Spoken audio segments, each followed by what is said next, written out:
आज आता आपल्याकडे गोव्यामध्ये शिवसेना झपाट्याने वाढत आहे।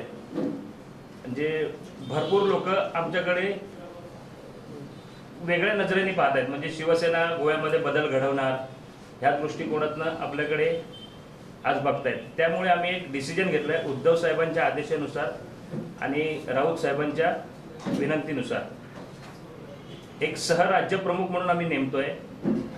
शिवप्रसाद जोशी हे आमचे सहराज्यप्रमुख म्हणून असतील। आज जसे सुदीप तामणकर आमचे राज्यप्रमुख आहेत तसेच आम्ही एक सहराज्यप्रमुख म्हणून नेमलेला आहे शिवप्रसाद जोशी। ह्यापुढे शिवप्रसाद जोशी आणि सुदीप तामणकर हे शिवसेनेचं काम जोमाने पुढे नेतील।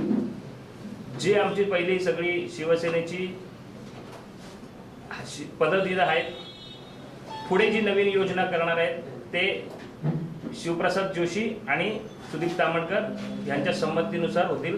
आज तामणकर हे सक्षम आहेत त्या पदासाठी, तरी देखील गोव्यामध्ये झपाट्याने शिवसेना वाढत आहे। सगळीकडे पोचायला तामणकर एकटे त्यांच्यावर असं वाटतं की आम्हाला काम जास्ती वाढलंय, त्यामुळे आम्ही ते पद हे करत आहे की सहराज्यप्रमुख दिल्यावर सगळीकडे पोचता येईल कार्यकर्त्यांपर्यंत। सगळ्यांची अशी हे होती की साहेब आमच्याकडे राज्यप्रमुख पोचत नाही, म्हणून आम्ही असं एक अजून पद वाढवलं त्या जेणेकरून सगळीकडे जाता येईल सगळ्यांना राज्यप्रमुखांना। त्यासाठी आम्ही सहराज्यप्रमुख म्हणून नेमलं त्यांना। बोलणी अजून त्यांच्याबरोबर चालू आहे। आमचं गेल्या एक 5-7 दिवसापूर्वी वेलिनकर साहेब आणि आमची बोलणी झाली। त्यामध्ये वेलिनकरांनी आमच्याबरोबर आम्ही त्यांच्याकडे प्रस्ताव ठेवला की आम्हाला मिनिमम 11 सीट पाहिजे।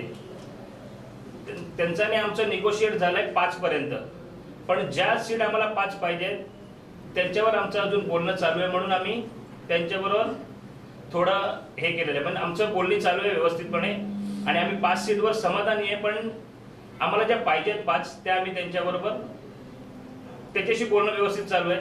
त्यात आमचं ऑलमोस्ट 3 सीटवर मतभेद व्यवस्थित झालेले आहेत। अजून 2 सीटवर आमचे त्यांच्याशी हे बोलणी चालू आहे।